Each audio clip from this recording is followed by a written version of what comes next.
আজকে আমরা বেদাত বলে চিৎকার করি, মাহফিল গরম করে ফেলে। আপনি জানেন এই মসজিদের মধ্যে যত বেদাত হয়, যার ফলে আজকে আমাদের মুসলিম উম্মার মধ্যে বিভিন্ন দল উপদল তৈরি হয়ে গেছে। এই মসজিদে যত বেদাত হয় তার চাইতে অনেক বেশি বেদাত আপনার ঘরে হয়, আপনি টের পান না। অনেক বেশি বেদাত আপনার মা বোনরা করে থাকে। বিয়ে শাদীর রসম নিয়ে, বাচ্চাকে কেন্দ্র করে কত মাস কত দিন, দিনে কি করতে হবে, রাতে কি করতে হবে, জন্মের দিন কি করতে হবে, জন্মের পরের দিন কি করতে হবে, এক সপ্তাহ পরে কি করতে হবে, এগুলো তাদের কাছে হিপস করা আছে, লিখে রেখেছে। তারা তাদের অন্তরে বসিয়ে রেখেছে ব্রেন, যে এটা করতে হবে, এটা খাওয়া যাবে না, এটা করা যাবে না, এটা করলে এই হবে। এগুলো কারা কয়? আপনি কয়ে দেন? আপনি বলেন এগুলো? কোনো পুরুষ বলে?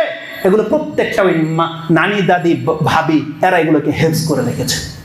মৃত ব্যক্তিকে কেন্দ্র করে যত রসম রেওয়াজ রয়েছে এগুলো মহিলাদের মধ্যে সবচেয়ে বেশি রয়েছে। যদি জিজ্ঞেস করেন দলিল কোথায়, দলিল কিছুই নাই। উত্তর একটাই, নানি দাদিদের ওহী।